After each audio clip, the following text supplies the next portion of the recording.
Hello there. Once again, it's Anton from Anton OB. Thank you for stopping by the collection room today. We're taking a look at some comics. We're going to proceed through our long-going run through Alpha Flight. And we're up to issues 77 through 80.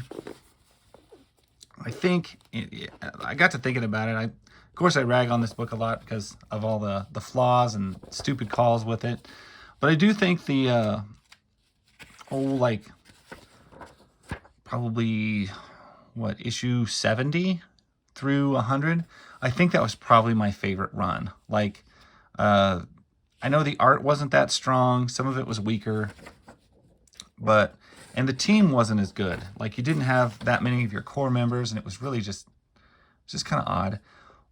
But I remember I think enjoying this section the most when I was reading it.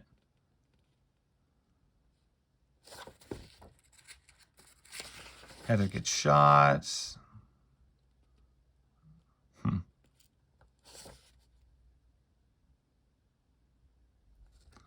Now that Alpha Flight's illegal, the press is going to love hearing that Vindicators killed a civilian.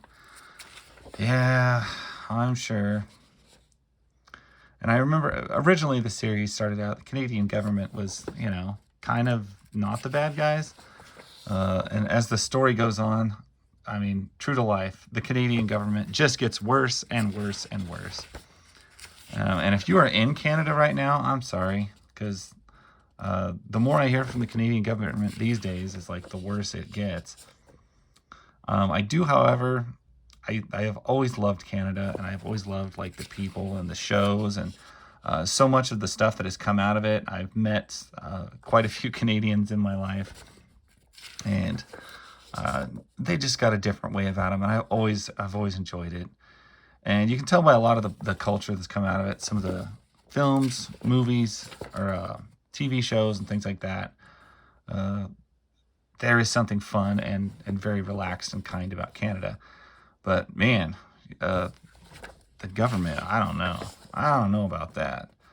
And I think the book kind of reflects a little bit of that in it, because it starts out, I mean, the government's pretty shady. I think all governments probably pretty much are.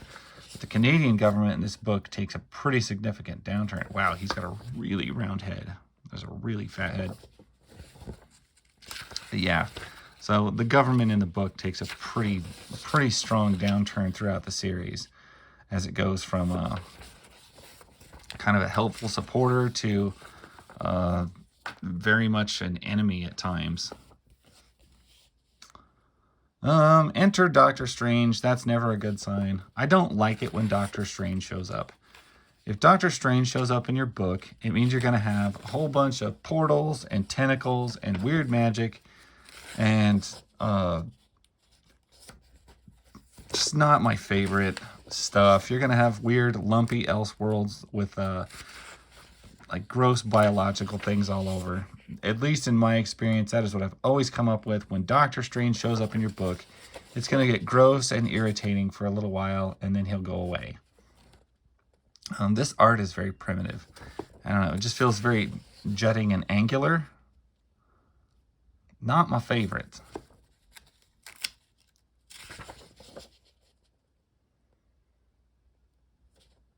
Page 13, he still ain't showed up. And why do you need Doctor Strange in a team with two, basically, Sorcerer Supremes with Native American magics like Talisman and Shaman? Like, what can Strange really add to it? I guess I don't know. What do you need? It's Walter.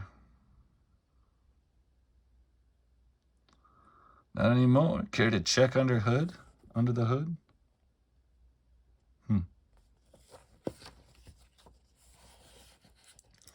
Ah, yes. His ex-wife, who took all of his stuff. When he got transformed into the white-haired woman, he can finally get his stuff back. Yeah, he had a pretty big house and everything, and basically his ex-wife, when he got turned into the white-haired, he got trapped in Snowbird's body, she divorced him and took all of his stuff because he couldn't prove he was alive. Yeah, weird legal stuff going on with it.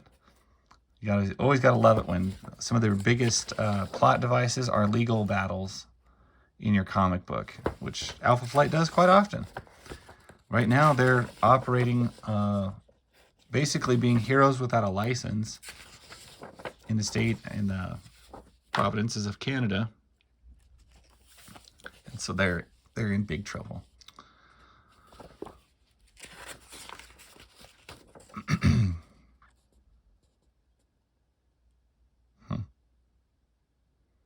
The fish is all messed up with tumors. Yeah.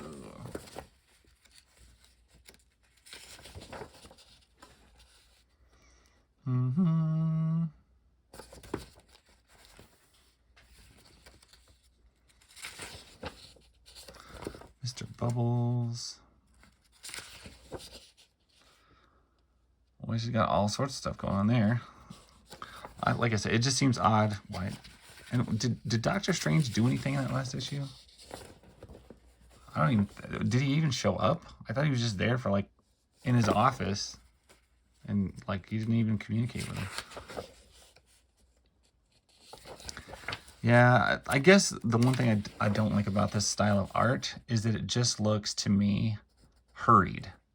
It just looks like we slapped this together and threw it out, like, really, really fast. Not that it's bad, it just looks rushed. It looks hurried, angular, not an excess of detail. Thrown out there quite quickly. Which I'm sure if you got stuck working on Alpha Flight at Marvel in... What year is this?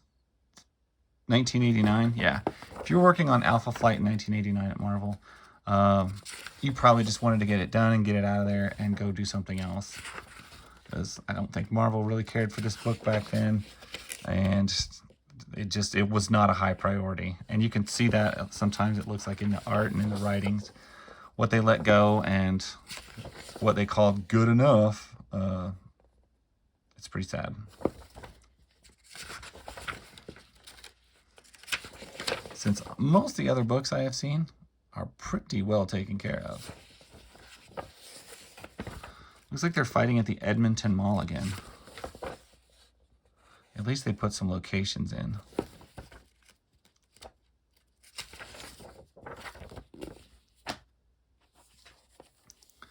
Looks like they're building up some of their supervillains to put like in a big plot line.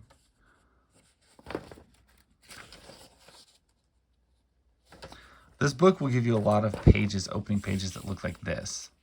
Just giant landscape craters and stuff like that without a lot of detail.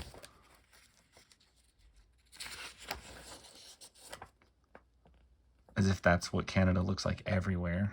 Maybe it is.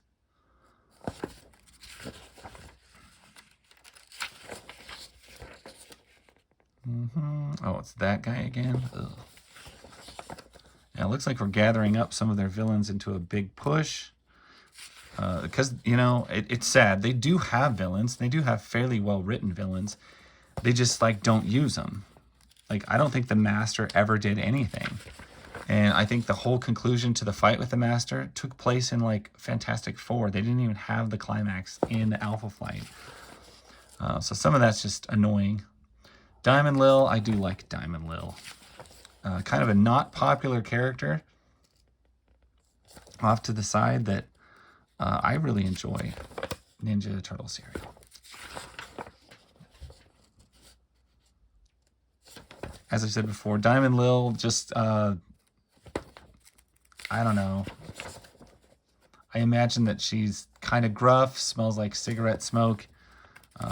That kind of hero slash villain slash character. It just, I always got a kick out of her. A little bit of a raspy voice. Harp at you like a trailer park mom. I thought it was nice.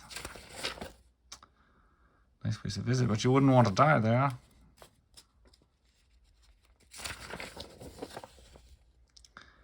Yep.